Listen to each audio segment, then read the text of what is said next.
Okay, hello everyone, welcome back. To question 1b of Yes. question glucose. For you it's now a day later, for us it's about 1 minute later. Yes, we are wearing the same clothes. Right, so now we have to report the precision with the confidence interval and the 99% confidence interval.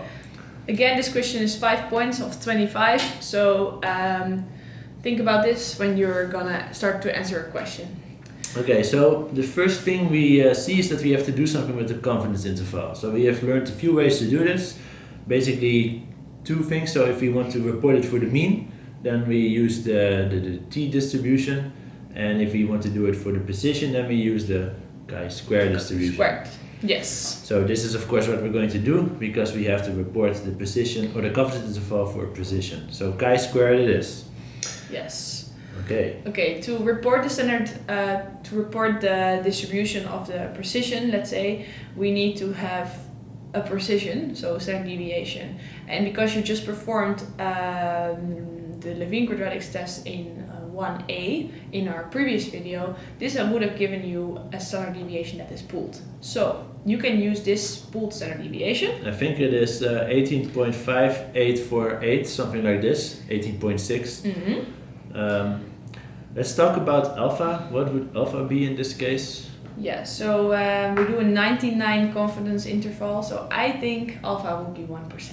Yes, and then is this a 2 or 1 tilt thing? Well, it's of course 2 tilts, because we have to report the confidence interval for both sides, so alpha is split for both sides, so it's alpha of 0.01 divided by 2. Yes. Plus, don't forget that we have 24 degrees of freedom. Yeah, that's also good to specify here. 4, 5, 6, 7, 8, 9, 10, Maybe it's now 11, counting. 13, 14, 15, 16, 17, 18, 19, 20, 21, 22. Yes, we have 25 points that result in 24 degrees of freedom. Because we lose 1. Yes. Okay. Okay, using the MATLAB code that is given in the answering sheet, you can now see that the 99% confidence interval lies between 13.1 and 30.5. Yeah. 30.5? Yeah, I think, well, this actually is surprisingly fast, this, right? Yeah, and this actually gives you a pretty broad distribution of your standard deviation. Well, and nothing more to say about that. Always think about the answers that you get. Are these realistic compared to the question? What were your suspicions in the beginning? And are these questions actually giving you the answer that you kind of suspected?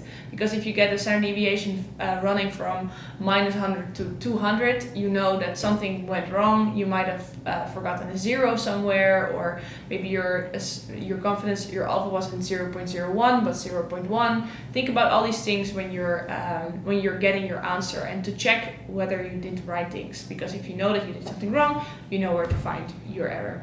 Yeah, Okay. so if we could do an evaluation of this question, we would see that there's basically two major things that we would need to think about. First of all, we need to do a chi-square. We need to use the chi-square distribution. This is really something you should also write down in the word file of your exam.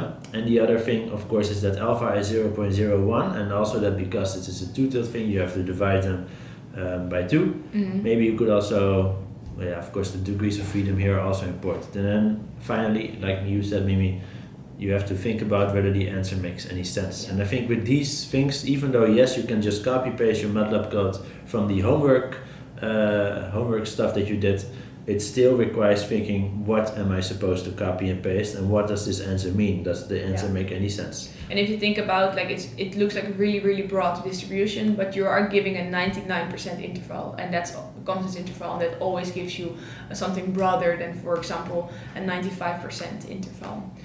Okay, so we see you again at the next question. Well, good luck making question 1C, and see you later. Yes, keep practicing. Don't forget to do it. Do it. A question a day keeps a bad grade at the exam at bay. Oh, wow. Yes. Okay, see you tomorrow. Bye. Bye.